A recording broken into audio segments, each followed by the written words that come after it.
What's going on, guys? This is Patty, and today's video is something that I'll do very, very rarely. It's a story of something to me that happened in high school. And it's more directed towards people that are still in school, and that you need to take the appropriate risks that you think you need to take, so when you look back at what you did in the future, you at least have the memory of being able to do those things and having the balls to do those things. So, my 8th grade and 9th grade. 8th grade for me was high school. If you were in my school during 8th grade, you were in the high school. That's the way it fucking works. I started dating this chick named Courtney through my whole 8th grade year, off and on, until my freshman year, off and on, halfway through my freshman year. And she was very controlling. I could only wear certain things, I could only hang out with certain people, I could only listen to certain music. I still didn't do it. She tried to get me to do it. I didn't do it. But, you know, those were her quote-unquote rules. The reason the relationship ended was because she was a lot of drama. She was a drama queen. She loved causing drama. If she wasn't the center of attention, she tried to be. She basically thought she was the sun and everyone else was the planets and everyone should revolve around her. It's not the way it works. So fast forward to senior year. We haven't talked for 2.5 years. During those 2.5 years of not talking, being half of my freshman, all of my sophomore, all of my junior, she almost made a girl kill herself. Not to the extent of, like, suicide, but they got in an argument during lunch. The girl ran into the bathroom crying and came out with a bloody wrist. Not fun. Pretty sure she lived. I don't know what happened after that. So senior year, she starts talking to me. I'm like, out of the blue, after 2.5 years of not talking, and I kind of start talking to her. And there's evidence that she's thinking that there might be something between us still. And one of the reasons I think that is because she wants me to transfer into one of her classes, so we can have a class together. So I do. I transfer out of my one class that I would literally walk to fucking school for, which is, I think it was Java and HTML scripting for child development. That's the class that they give you the fucking fake baby and make you take it home for the weekend, and your parents almost want to kill you. I took the black one, just, you know, because YOLO. That's why I'm gonna kill myself now for saying that. So I went into child development, and one of the things I noticed after, probably a third of the way through the senior year, is that she was a completely different person when we were by ourselves than she was around other people. Like, there were a couple times where, because seniors, we had senior meetings during this class, and the next day we had to come back and make up a test if we had a test, or a quiz if we had a quiz, and we had to go in the back room because the class we were in. The first half of the class was the baby development room. The second half of the class was the culinary room. That teacher taught both of the classes.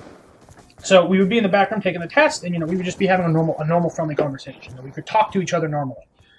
And it just hit me. It's like, I can't possibly see myself with someone that is different around other people than they are when they're with me. Like, for instance, if me and her started dating and she saw me hanging out with a friend, just a friend that was a female, she probably would have blown her fucking top. And I really didn't need that. So I basically severed all the ties I could with her, other than being in the same fucking class I was with her. Now, also at the beginning of my senior year, I started talking to this chick named Sam. Now, Sam wasn't in the same grade with me. Sam was 3 grades lower. I was a senior, she was a freshman, I believe. She was also 3 years younger than me. I was 18 when I graduated, she was 15. The differences between us were vast. I was 5'11", about 240. She was probably 5'5", roughly 100 pounds. I don't want to put a weight on her because I'm normally wrong when I guess, but she was very light compared to me. Whenever I received a hug, I could easily pick her up off the ground with one arm. Very, very beautiful. Amazing voice, amazing singer, very energetic, really funny. She was one of the people where you could come into school in a completely bad mood because you didn't sleep or you had a shitty morning or whatever, and she would know how to cheer you up. She was an awesome fucking person. Easily one of the sweetest people I've ever met. So I started talking to her, and after I figured out that it wasn't worth it with Courtney because she was, because I don't know. Because she was 2 different people whenever we would hang out. I basically just started focusing on Sam. And about halfway through my senior year, I realized, this was again after I figured out that I didn't want anything to do with Courtney, I realized that I had fallen head over heels for this chick. and I was probably way the fuck out of my league, but there was a reason that she kept me around. You know, this girl, I don't know, this girl was just amazing. And I never told her. I never told her how I felt. I never had the balls to do it, and I regret that. So about halfway through my senior year, again, this is after I figured out that I didn't want anything to do with Courtney, I realized that I had fallen head over heels for her. And then about 3/4 of the way through my senior year, I was up in the library working on my senior project, which is something you need to pass in order to graduate. If you don't pass your senior project, you don't fucking graduate. That's the way it works. And Courtney was also in the library. And then Sam comes walking in. The only reason I knew it was Courtney was because Sam had walked in, and Courtney was behind her because of the way you had to come to the library. And Courtney pulled her to the side and started talking to her. In the back of my mind, I'm watching them talk, and I'm like, this isn't good. Like, World War III is about to fucking happen. And then Sam comes over and tells me what Courtney said, and she's like, yeah, she said that you're not worth it, and you're nothing but drama, and all this other shit. And I told her that it wasn't true. And in the back of my mind, I'm like, this is funny coming from Courtney, the drama queen, the girl that almost made her. The girl that almost made another girl kill herself. So from there, nothing ever really progressed with me and Sam. And, you know, that's the thing that sucked. Me and Courtney, we started talking lightly, and during my senior trip, which was all the way in Disney, in Florida, we were talking, you know, we had hung out at the park and stuff, and she sent me a text that said we need to talk. So I'm like, okay, you know, something's gonna go down. And she basically, we started talking, and she's like, I need you to hook me up with this person. Like, I said no. I told her to go fuck herself, turned around, and never talked to her again. Not to this day. Last time I talked to Sam as an actual person was my graduation. Last time I saw her was my graduation. I gave her a big ass fucking hug. Haven't seen her since, and I regret it. I really fucking do. I regret not telling her.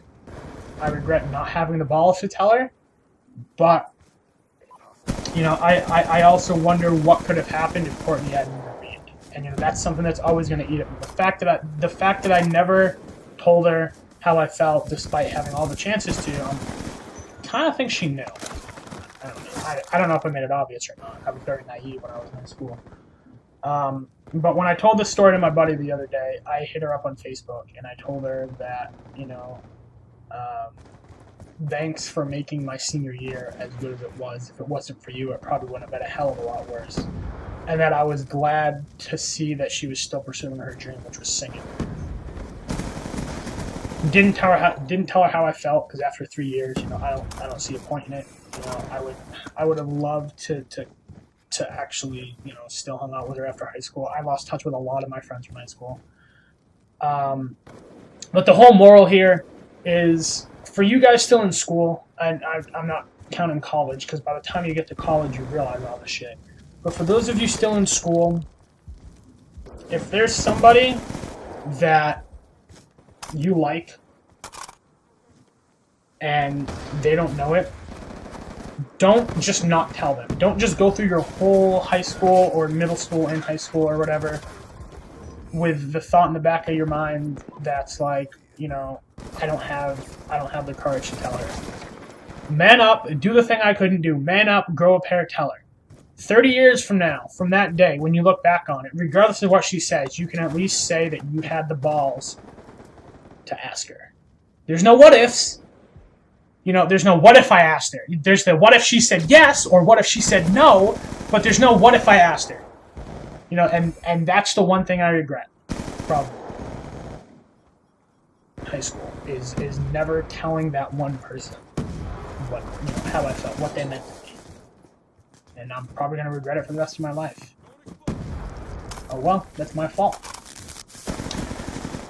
Whew. Okay, guys. Well, there you go. There's a story. So, you do with it what you will. If you guys have any similar stories, you know, I'd love to hear them. Anyways, I'm going to render this thing, and I'm going to use my new Triton 720Xs that I got for fucking free, because they're boss, and play some COD while this renders. Live come Fridays tomorrow, and then I'll probably do some with the headset. I might do a review on the headset at some point. So I'm Patty, guys. Later.